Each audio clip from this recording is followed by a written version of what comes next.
He should have stayed with the first fight. She was All right, the camera is fair. running now. So, this one. So my dad took off today, headed for the missionary convention.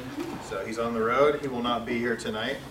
So I was thinking, if we want, we could start off with preacher complaint time. Yeah, all right. Any good ones? Any? You got an edit button on there? Yeah, exactly.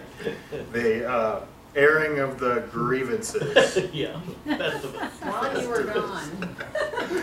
Yes, I love it. I love it. Well, I wanted to do things, well, not that much different tonight, but I wanted to pray in the beginning, because a lot of times I have this bad habit of turning prayer into a, oh, time to do it, this is the time that we're done, kind of a thing, and that's not right. I know that. So let's, if you would, pray with me.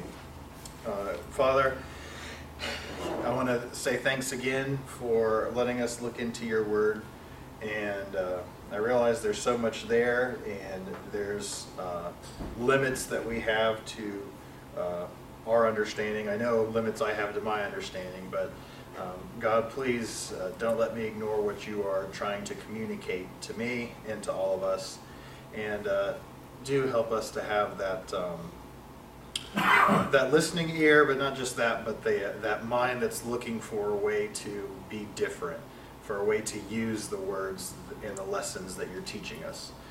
And to that end, I pray that you would help us have a good study. And it's in your son's name I pray. Amen. All right, I'm goofing around with technology today, so I apologize if the words, I'm going to try to put verses on the screen, but you still may want to look them up. We're around Genesis, the 12th and 13th chapter is where we are. But yeah, it might not be the easiest thing to see on the screen, but part of me is curious to see if technology will work for a full hour or without breaking. So I'm going to give that a shot and see. But it is nice having, justifying an 80-inch screen up here, because you can put maps up. Cool. So that part is nifty. And I got in a little bit of a frenzy last week trying to hurry up and get to this because I was so excited about getting to it. But I didn't quite make it there in time, and I thought, man, I can't rush this. This is a big thing. So we were talking about the call of Abram. Abram, the name means basically father, or an exalted father. And I've confused myself because I taught on this Sunday night. So now I don't remember which group I taught what to. So sorry, I'll just bother me if I'm not making much sense. But there are some things where I believe we have to put two and two together. If you look in the 12th chapter of Genesis, you'll read at the end of the 11th chapter, I believe, this man named Terah has his sons. One of those sons is Abram, and he ends up leaving the land of Ur of the Chaldees, and he takes his family and he travels to Haran, or Haran, however you want to pronounce it, up here. And then in Haran, you read about, I believe this is in Genesis 12, Abram is called by God, and God says, hey, leave Haran, leave this place, and go to the land that I will show you. We know that's the land of Canaan. And God says, hey, I'm going to bless you. I'm going to make your name great. All peoples of the earth will be blessed because of you. So we know that call happened, and I believe it says there he was 75 years old when he was called in Haran. And you can check that out. I believe it's Genesis chapter 12. He was called from there to Canaan. But then somebody asked me, well, wait, I thought he was called in Ur. And I've actually taught that. I taught that he was called in Ur. And then I realized, wait a second, it says he was in Haran when he was called. Well, I found out why I was confused, and that comes from Acts the 7th chapter. In Acts chapter 7, you have a Christian deacon named Stephen. And we remember Stephen, right? What was he, unfortunately, what's he known for?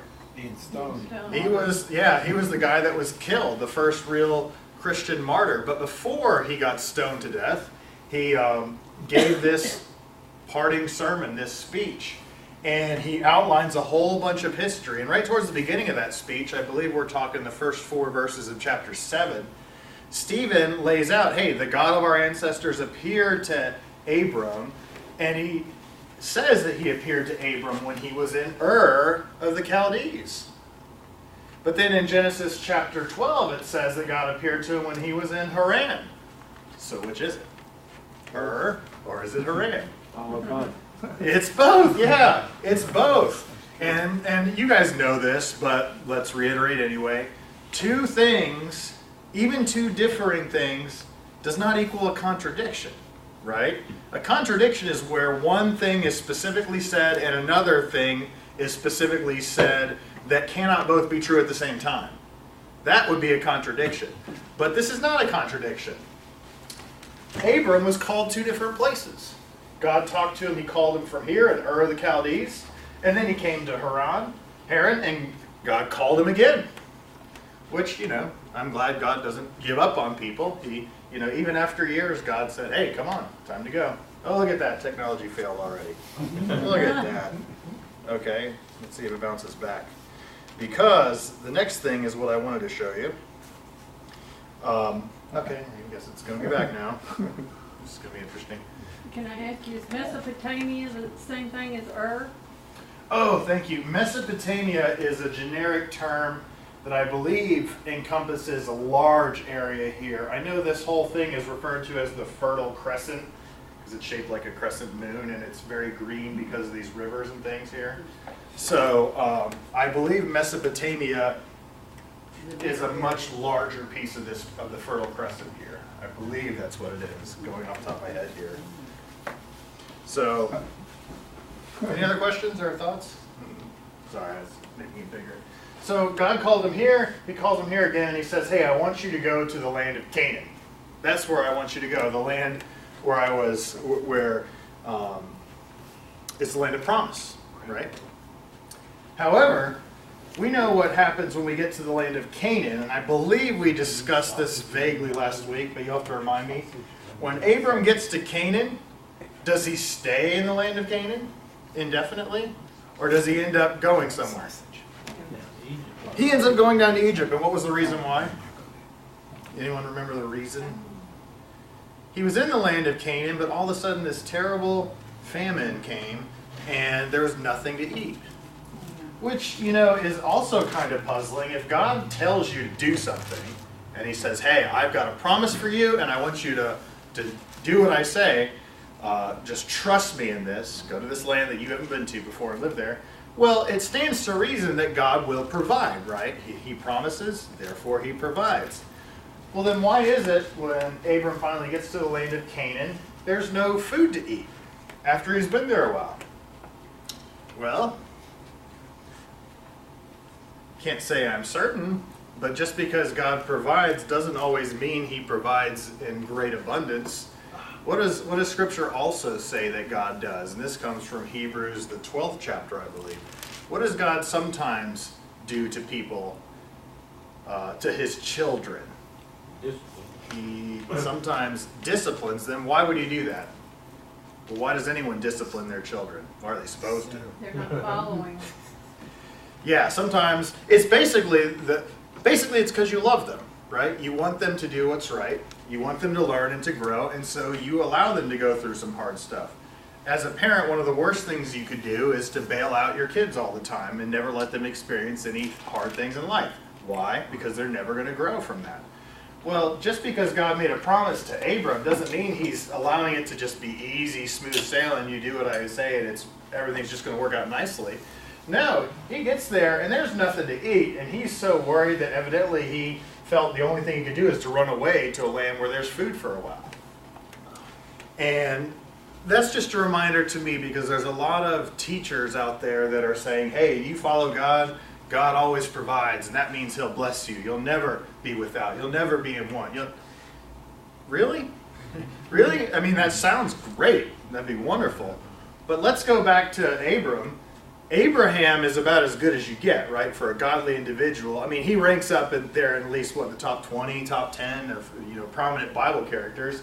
And yet God allowed him to go through all kinds of difficulty. even though that man's called God's friend. So if that's how God deals with and works with the closest people, who are we to think that God is somehow just going to pave the way and we're never going to experience any difficulty because we're Christians?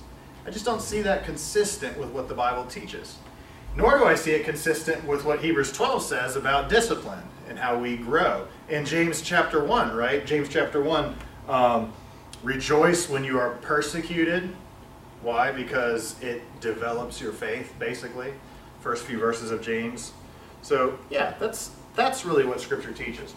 So he runs off to the land of Egypt, where there's food, and he gets himself into a situation there. Did we read about that already last week? I'm trying to remember. What does he feel compelled to do as he approaches the land of Egypt? He's there with his wife Sarai at this time, and he says to her what? Yeah, you're a beautiful, beautiful woman. You're a really, really beautiful 60-year-old woman.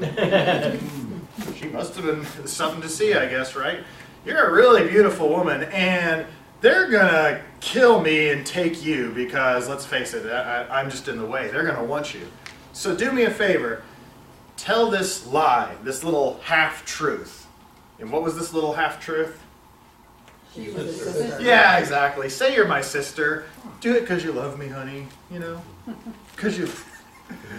And she did. And what ended up happening? She ended up going where? The king. The king, the Pharaoh himself of Egypt took note of her and said, whoa, she is a beautiful woman. And he was, you know, you just have to think too, if we look at these things in short term, the way Americans look at things these days, I feel like, you know, spend it on credit because you can get it now. And, you know, that's just kind of the way we're taught, the way we're wired. You tried to obey God, you tried to do what God said, you were in Canaan, and it just didn't work out for you, right? So you had to run away to Egypt, but when you're in Egypt, in order to get there, you had to bend the rules a little bit. You had to kind of lie, tell a half-truth, because you didn't want to get into trouble. But man, you got there, and you got food, and because of that little lie, that little half-truth that you told, your wife is now really close to in with the Pharaoh, and this Pharaoh loves you, and so he starts giving you all kinds of good stuff, all kinds of gifts, because he's impressed.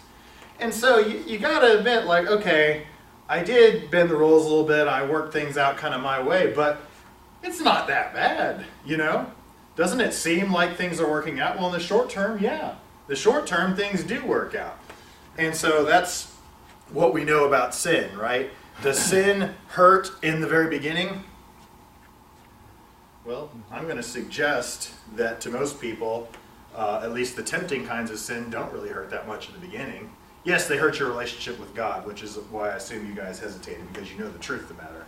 But on the surface, you physically and what you feel, what you seem to experience, it obviously feels pretty good right then and there, right? Otherwise, you wouldn't want to do it. So you experience that good feeling in the beginning, and so you think, oh man, this isn't that bad. And it's not till later on in the end where you really start to experience some of the devastating effects. However, you trust God, and God can work the opposite. We know this, right? God says, yeah, come follow me. I've got this wonderful reward for you. And a lot of it does come right now, but not all of it. Not every single bit of it. And as a result, what? You are here on earth, and things don't quite work out like they should. And you're tempted to manipulate circumstances to your advantage. Well, back to Sarai. How did things backfire for her and Abram because of this lie? Diseases. God strikes them with these diseases, and it's enough. They're superstitious enough to realize, whoa, this is a result of God. We did something wrong. And he figures out that Abram lied. And he says to him, why didn't you tell me? You know, why didn't you tell me the truth? You lied to me.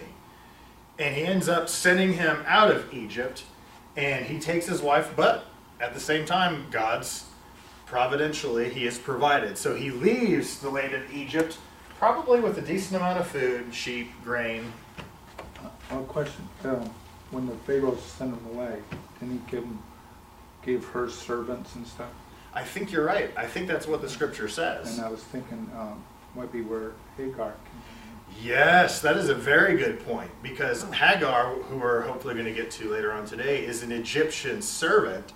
And you have to wonder, well, where would you get an Egyptian servant? Did she run away and end up in the land of Canaan, or was it when they were...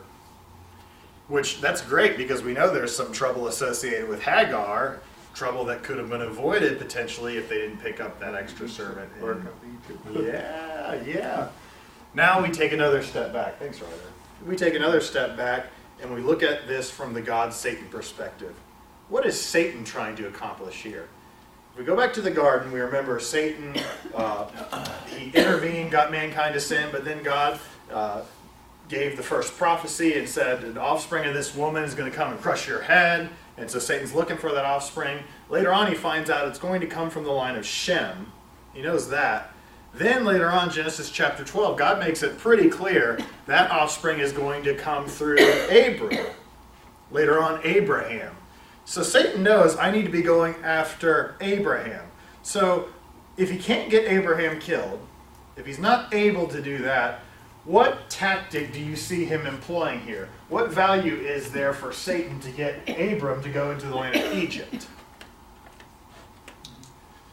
Well, if Abram loses his wife to an Egyptian and she ends up sleeping with an Egyptian man, and Abram ends up being there stuck in Egypt, and that's where they are, they have no kids yet, what is ultimately going to happen? Well, either they're going to die without any children, or if they do have children, what will those children be? Mixed. There'll be a mixture, right? There'll be a mixture of Egyptian along with... and so what that would actually be is you would have, remember the three sons, Shem, Ham, and Japheth, you would have Shem's descendants mixing with Ham's descendants, and all of a sudden that prophecy doesn't seem to work out anymore. God doesn't bless the tents of Shem the same way. So Satan's really smart here. He knows if I can get him killed, great. But if I can't get him killed, if I can get them to intermarry, then God's promise is nullified, because he said it was going to happen this way. And so Satan's brilliant here, but God, as he usually does, at the last minute, thwarts Satan's plan and steps in with some fix. And that was his fix here, to strike them with diseases, so they forced a separation. And now Satan's probably really upset because he leaves there with servants and protection and riches, and he's in better shape than he was before. So all this is going on in the life of Abram, but I also think there's just so much of Abram's life that parallels our life. You know, so many things where, let's be honest, we experience it the same way. The book of Revelation talks about these insane looking creatures, and I can't remember right now, but I think it was, you know, something like the face of locusts and the tails of dragons, and you read it, it's very interesting. But the thing I do remember is it says the power to harm was in their tail. The power to harm was in their tail. I think that's a great representation of sin. In the front, in the beginning, it looks great. It's at the tail end. Beat you down, right? That's what it is. So, here's what I think is very cool. Each of these names have meanings. Abram left Ur the Chaldees, goes to Haran, and he ends up coming down to Canaan. Canaan is the place where there is Shechem, Moreh. There's a place called Luz, but that was later on changed to Bethel. All right? He does end up doubting and going to Egypt, but he ends up coming back because this is the promised land that God wanted him to be at. Look at what happens when you translate these words, the translation of each of these. This is what we have here. Ur actually means fire. Chaldees actually means destruction. Now this is kind of funny because from what we know about the city of Ur, it was actually a very highly developed city. My uncle Dave was preaching about this one time, and he mentions there are some of these structures that were built in the city of Ur that are rival to the pyramids. And in much the same way, people today still don't know how they were able to make them. So this is no little, podunk little city place. This is a big, nice, thriving location. But it was Ur of the Chaldees. Ur means fire, Chaldees means destruction. Now here's what's also interesting. The name Terah, Abram's father, his name actually means delay. And I believe it's Joshua 24 verse 2. I'm not certain, but I believe it's Joshua 24 2, where it actually says that Terah was an idolater. So when God calls Abram, he says, hey, Abram, leave your house, leave your family, and go to the land that I'll show you. He should have left him, but he didn't. He took along Terah, his dad. He also took along another family member. Remember who that was? Lot. His nephew Lot, yeah. So he takes Terah, he takes Lot, he doesn't quite leave, and instead of going to the land of Canaan, which means to bow the knee, you bow the knee to God, instead of doing that, he goes to a place called Haran, which means fruitless. Fruitlessville. So you stop and think about this. Abram has been called out of fire and destruction to leave his family and everything that's going to hold him behind and come to the place where he bows the knee to God. But instead, he takes a delay with him and he hangs out in Fruitlessville for several years. And what happens in Fruitlessville? God comes to him again. Abram, leave your house. Leave your family behind. Terah is killed. Not killed. He dies here in Fruitlessville.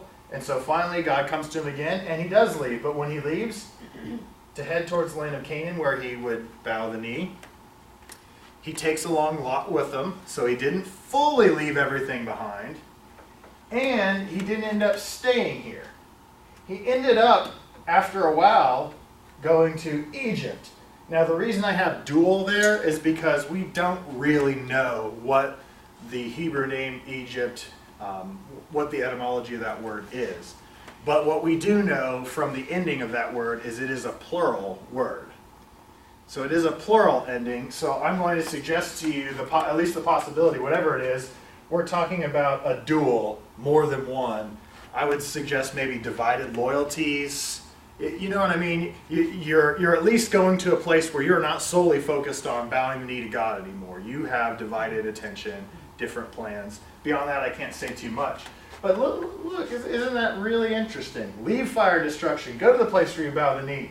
And there, by the way, you have that Shechem. You have that place of strength. You have another place that's the place of instruction. Luz, which means separation, later on is changed to the place called the house of God, where you go from a place of separation with God to now you're in the house of God. That's where God wanted him to be, but instead he hung out in Fruitlessville for several years.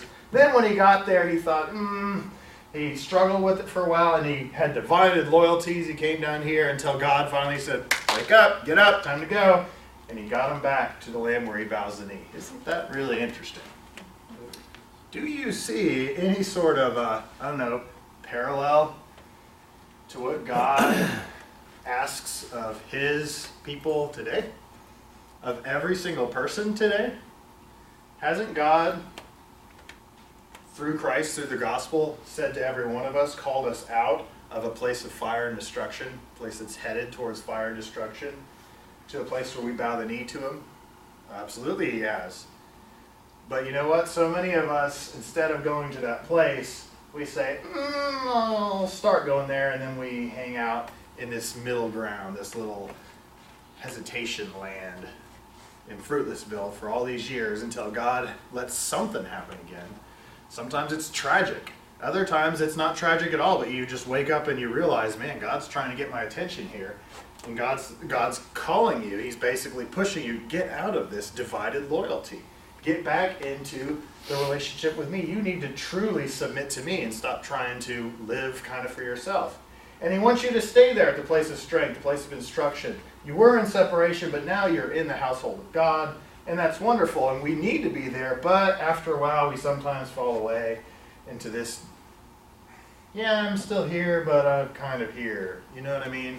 Our minds kind of wander, and we get focused on other things. And then God has to wake us up again, say, hey, you need to get out of this.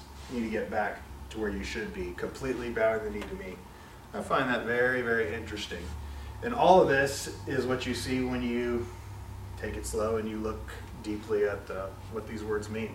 I find Yeah, it's just because he's taken his father and his nephew, where we at the same time, when we're baptized, there are relationships that we kind of have to sever, but we have a hard time letting go of them, and we want to pull them along. We want to kind of stay in Fruitlessville. We're trying to, trying to live that both ways where God wants us to give everything over, but, it is hard because we're so familiar and so comfortable with those relationships, and there's a strength to them, but there's again the temporary strength, not the eternal strength, and it is hard, to let go of them, and we drag them along, and they drag us along. We do.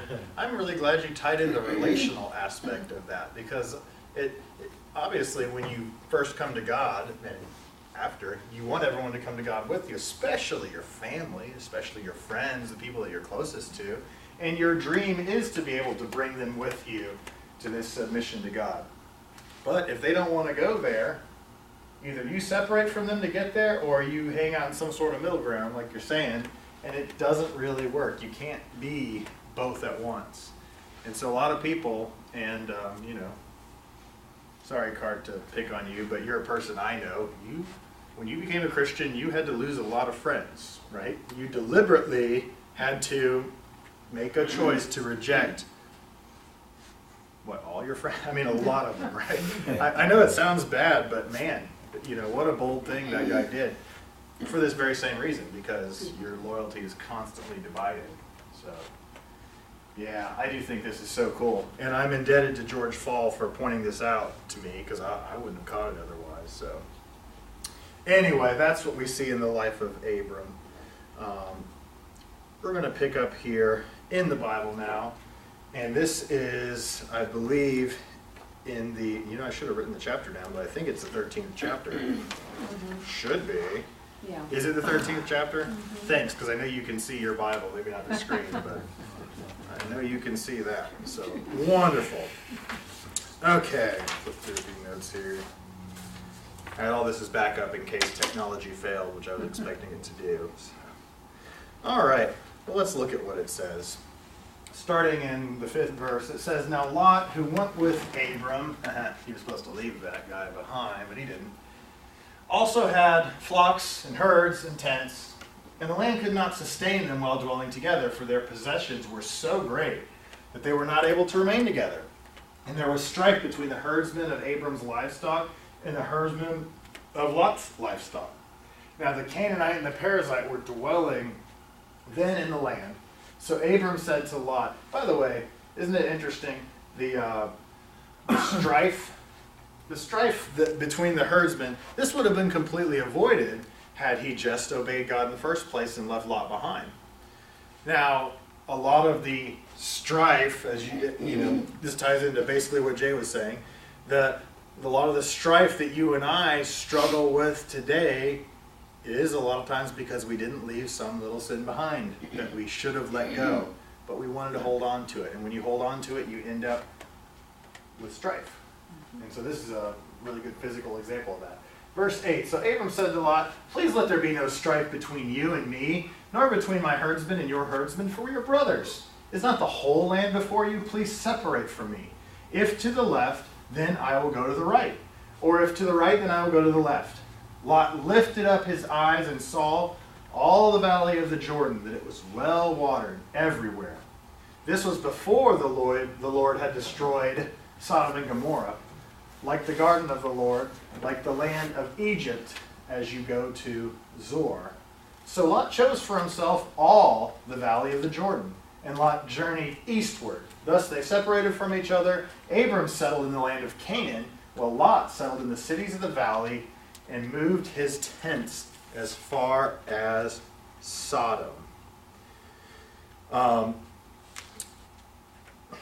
We know Sodom is going to be significant, and this is obviously written at a time where Sodom and Gomorrah has already been destroyed, but he points out this is before that happened. So they end up having to deal with strife. They end up having to split up from each other finally.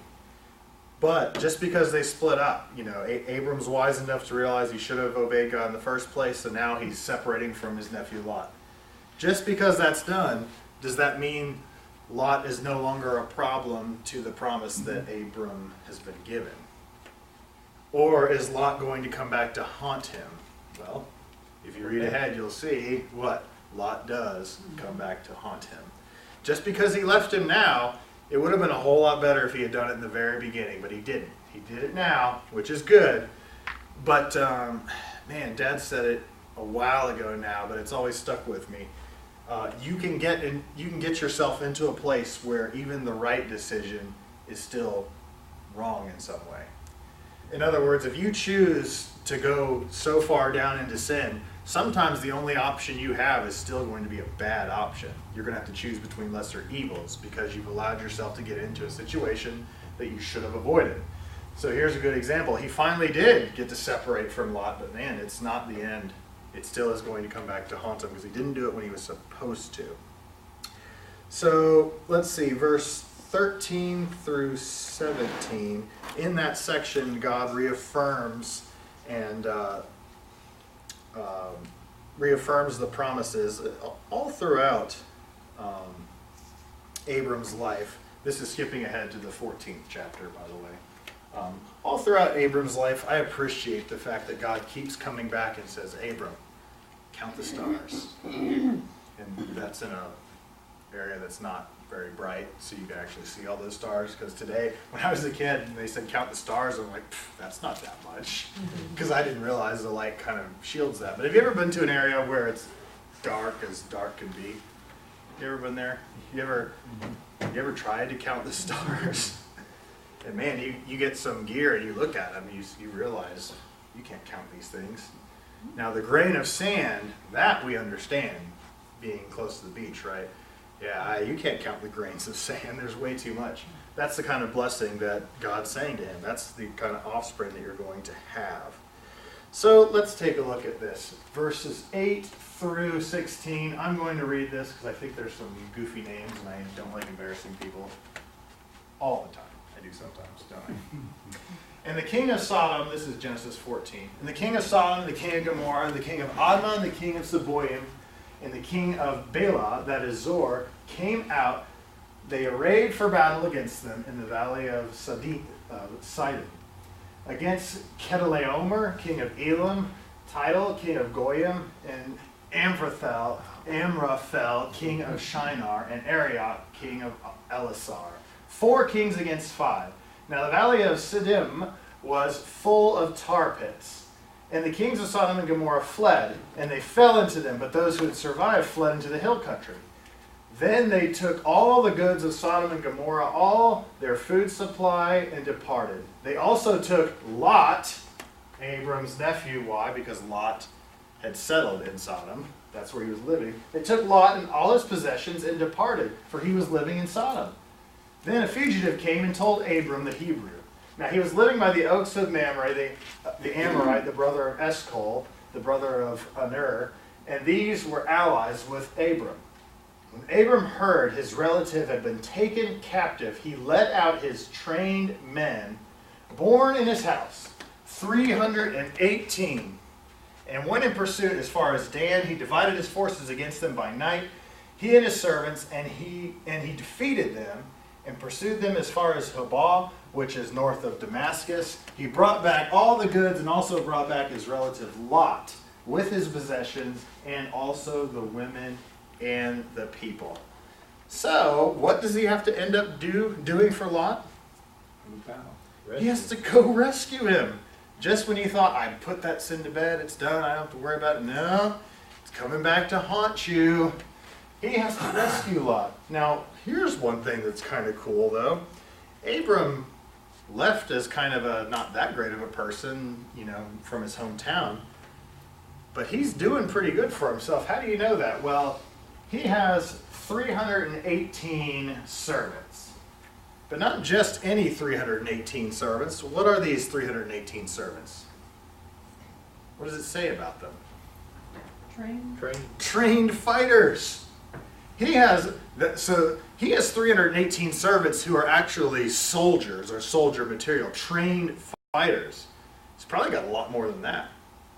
He has enough servants that he is able to take on a coalition of kings after a battle. Of course, they're weakened, but still, he takes them on single-handedly and he wins. So God has already really blessed him considerably. I have to wonder, though, getting back to the devil, where he's at, man, maybe he was hoping this is my one chance to, get him into battle, get him into fighting against a whole group of kings. Surely that would take care of it. But God's blessed the man so much that even his servants can win this battle. And God took care of it so that he did, regardless. Afterwards, further down in this chapter, verse 17, it says that, and we won't go through all this just yet, but he says that after defeating these kings and the king of Sodom, that he met up with a man. The man in verse 18 is named Melchizedek. We've heard of Melchizedek before, haven't we? Well, this is the first mention of him in Scripture. Melchizedek brought out bread and wine because he was a priest of God Most High, and he blessed him. He blessed Abram.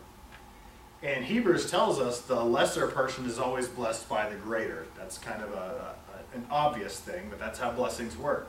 So this Melchizedek, he is an awesome, great person that we know very, very little about. But Melchizedek came out and he blessed him. And not only was there a blessing, Abram gives a tenth of everything that he got from the war, and he gives that to Melchizedek. He tithes it to him. So a lot of people do wonder, who was Melchizedek? Well, I'm not sure I'm going to be able to clear things up for you, unfortunately. The name is actually a dual Hebrew expression. This part, the Melchi, that just means king. Zedek means righteousness. So it's almost a name or a title. It could be just king of righteousness. That's what the name means. So we have someone named King of Righteousness. He was a priest of God Most High. We know that. In Hebrews chapter 7, if you have notes to take, that's a good one. That's a reference for Melchizedek. The most detail about Melchizedek is in Hebrews chapter 7. And it talks about him and the priesthood that he is responsible for. That is how Jesus is considered a priest.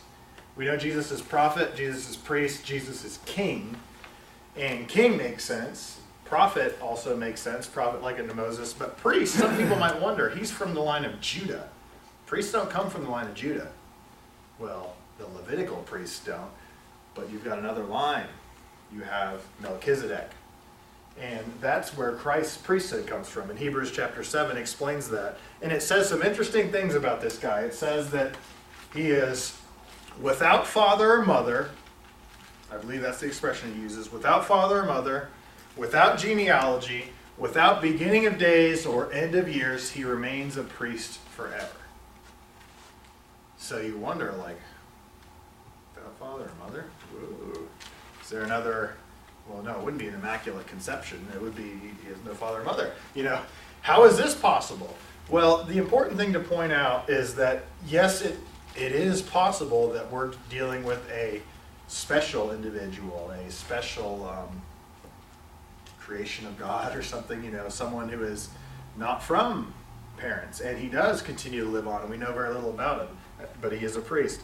That is possible, but it is also possible that when it says without father and mother and without genealogy, it is just meaning we don't have any record of his father and mother. We don't have any conclusive record of his genealogy. That is another thing that it could be saying, another expression. So you'll kind of go back and forth, I think. You'll see some people that think he is divine in a sense. He is, I guess you'd say, immortal or something. But then you'll see a lot of people that are going to say, no, he was a normal man, he was a human, but he was a special priest of God, and we have no record of his parents or his lineage. But we do know from the inspired author of Hebrews that Christ comes from his line. So I think I tend towards the latter, but I just don't think there's enough evidence to really be that conclusive, which is why everyone loves to talk about Melchizedek. Anything the Bible doesn't clearly spell out, we love, because then we can imagine. Yeah. We can dream up all kinds of things. Or you can write science fiction with it. All kinds of cool stuff that you can do. Okay, this brings us into the 15th chapter, trying to cover some ground. I've spoken a lot, so if I could get someone to do me a favor and we're actually going to read the first 10 verses, but then we're going to skip through a few other verses. So the first 10 verses, then verse 13 and 14, and then we'll get to 16 and 17. So does anyone feel up to reading? Yeah. All right. After this, the word of the Lord came to Abram in a vision. Do not be afraid, Abram. I am your shield, your very great reward. But Abram said, Sovereign Lord, what can you give me since I remain childless, and the one who will inherit my estate is Eliezer of Damascus?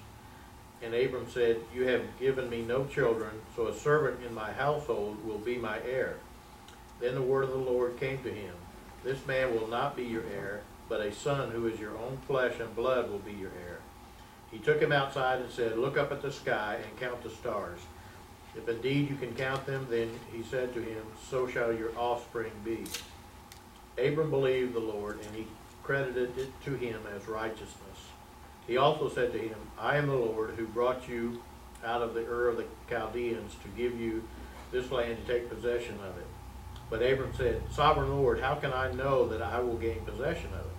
So the Lord said to him, Bring me a heifer, a goat, a ram, each 3 years old, along with a dove and a young pigeon. Abram brought all these to him, cut them in two, and arranged the halves opposite each other.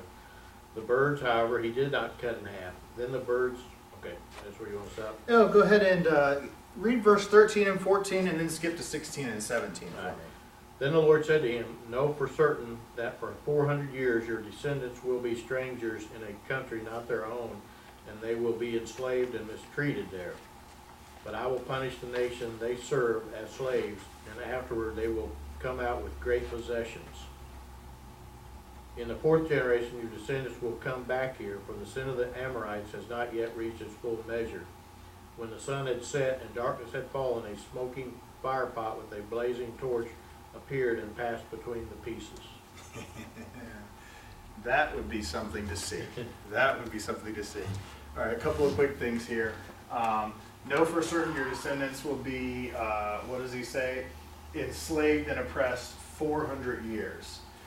Genesis 21:9 is going to be a reference for that, but I won't be explaining that yet. But I do want to talk about that later on, that 400-year chronology, because this is something that atheists can get us on if we don't have a good answer for it. But what's going on here? We got these animals. God makes a promise, and then God says, Abram, get some animals out here. He gets these animals out, and what does he do with them?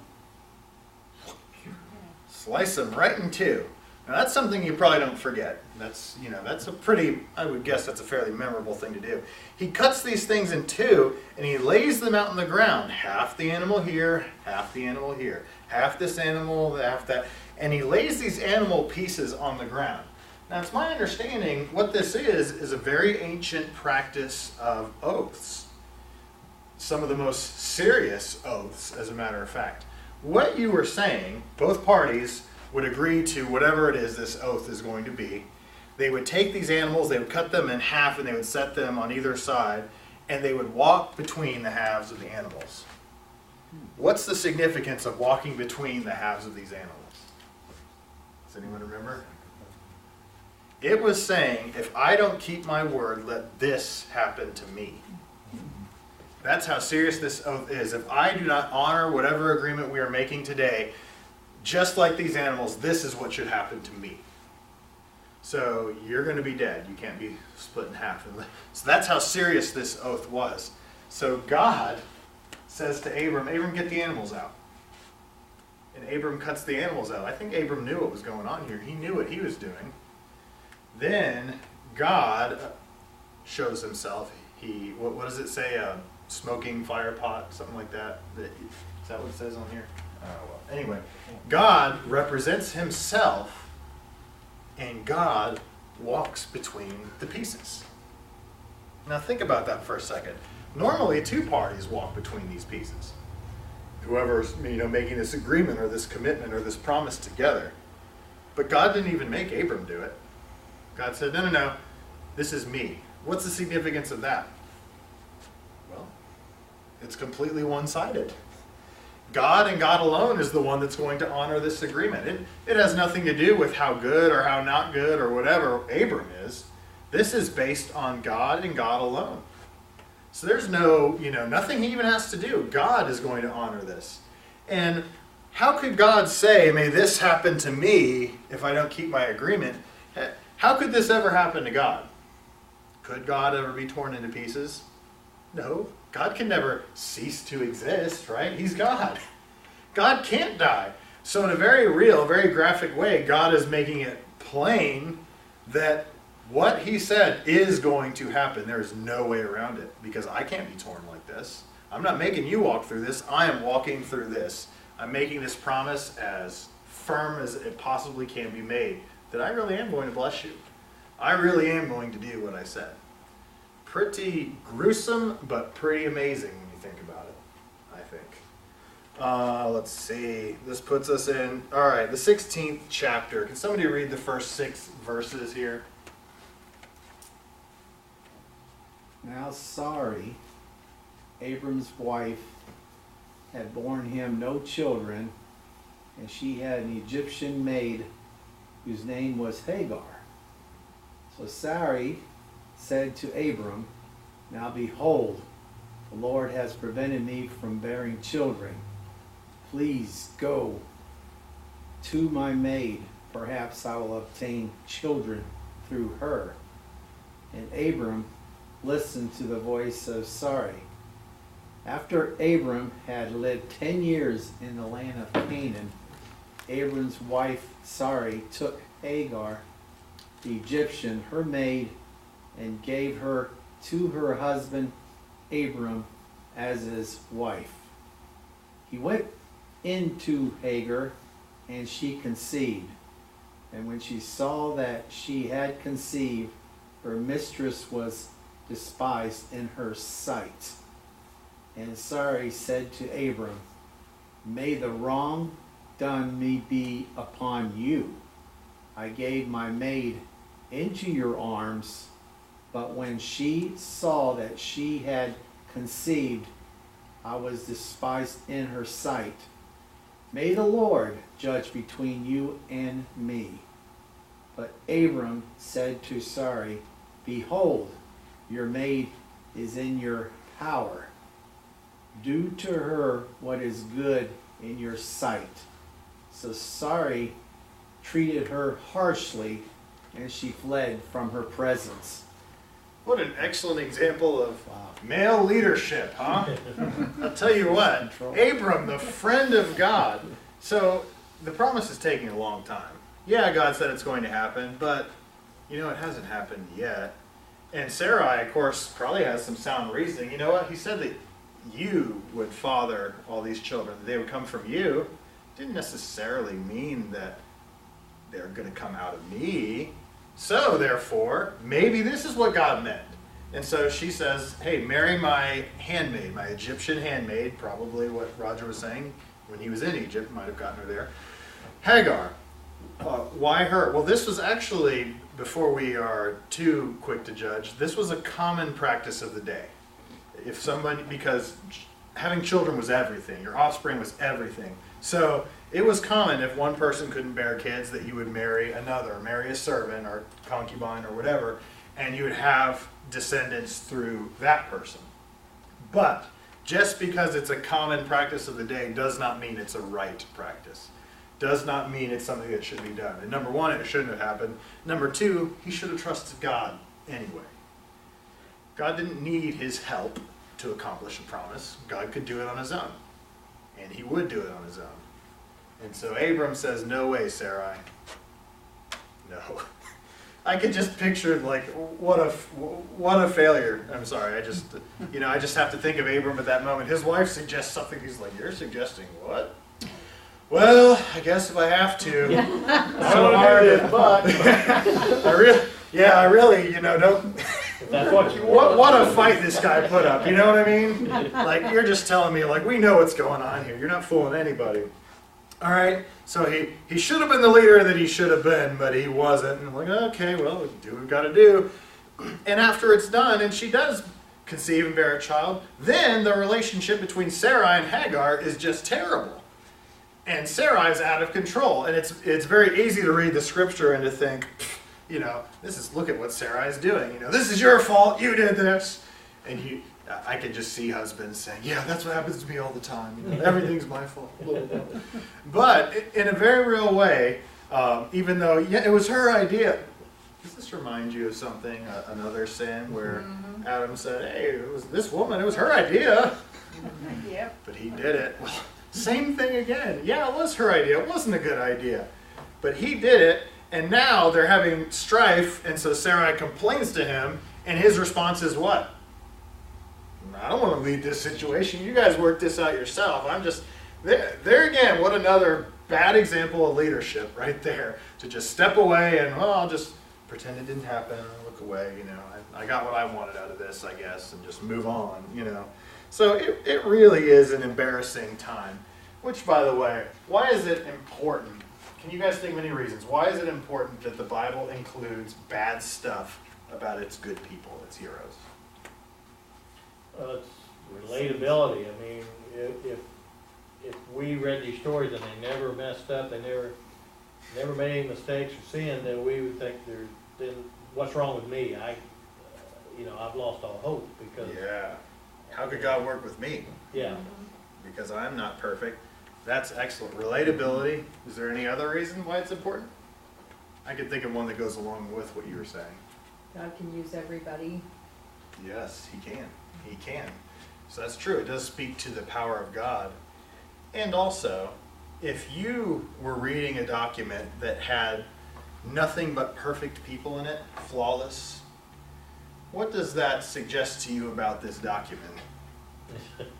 So they tell me that kings who want to be known for, just want to have a reputation in the future, want all the nations to see them for hundreds of years to come, would make these really wonderful statues of themselves. But as these statues were being made, what would they do? Hey, why don't you, beef up the deltoids a little bit there? Why don't you slim down the waist? Why don't you? They would have them, make the statue look just a little bit better. Why would they do that? Because they want to go down in history looking amazing. That's what they want. That is the natural human inclination, to deify yourself, to make it, look better than it really is or whatever. If that's what mankind does, that's what humans do. So if humans were responsible for writing this book, all the heroes, why would you talk about some terrible, crazy, stupid sins?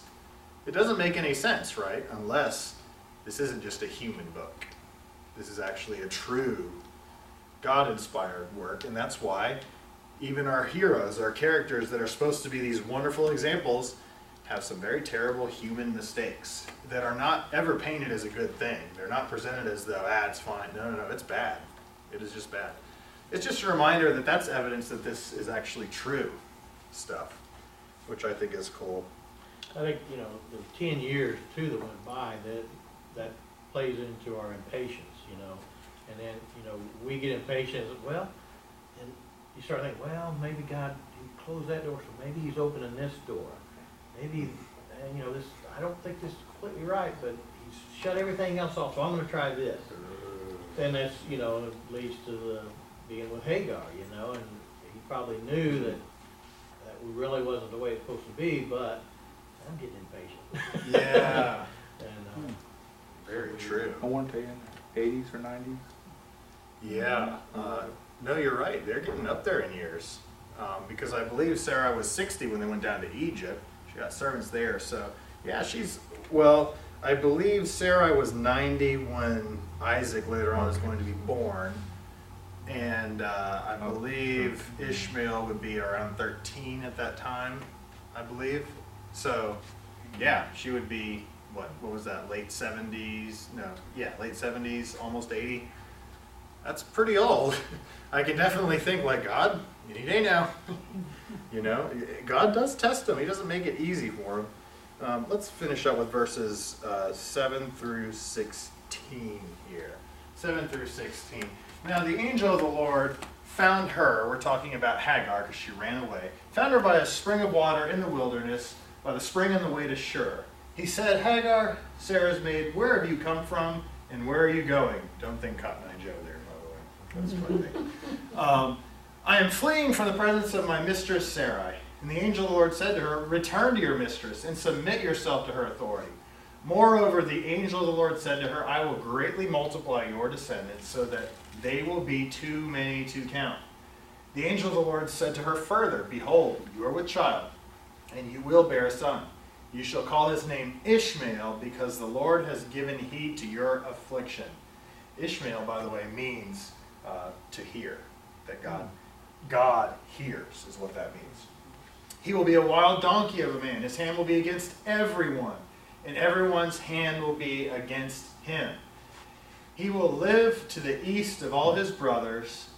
Then she called the name of the Lord who spoke to her. You are a God who sees, which would be El Roy is what that is. For she said,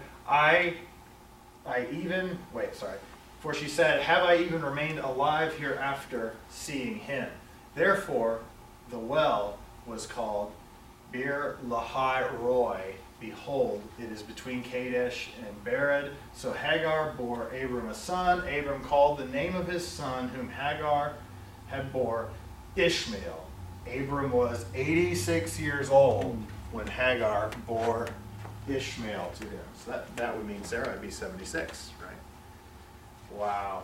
So I don't want to say too much. I don't want to overinterpret scripture, but Ishmael, what major religious group claims Ishmael as their forefather? Muslim faith. The Muslim faith. My understanding is Muhammad is in the line of Ishmael, he says, so they claim. And you just got to wonder, when it talks about some of these promises and stuff about Ishmael, wild donkey of a man, his hand will be against everyone, and everyone's against him. He will live to the east of all his brothers. That is pretty consistent, isn't it, with what we see going on today? I know it's kind of politically incorrect or whatever, but we recognize our struggle is not against flesh and blood. Our struggle is not against Muslims and Muslim fighters and stuff like that, but it's against these forces of darkness. So the Muslim faith is another example of a teaching and ideology that Satan has used because they don't know the truth, and that we want them to know the truth. But what if Abram hadn't done what you suggested, Jay? What if he hadn't second guessed and thought, maybe God's opening this door, maybe I'll just help him along and do this? What if he had just been faithful and waited? Maybe that means Ishmael wouldn't have been born. Maybe that means an entire faith, an entire terrorist groups and all kinds of other things that are associated with sects of that faith, right? Maybe that wouldn't be here, I just have to wonder, how would the world be different if this one man had just fully trusted God? And then we have to wonder ourselves. Any questions or comments? Well, we have a lot of pizza, so if you want to take some home, please, by all means, do so. I'm going to be with the young adults going to ICOM, International Conference on Missions. So I won't be here Sunday night. No, I won't be here Sunday, but I'll get back Sunday night. So we should still be able to meet next week. And I believe men's study is still happening on Monday as well. So don't think we just skip town and don't care about it. Thank you, guys. Thank you. Thank you.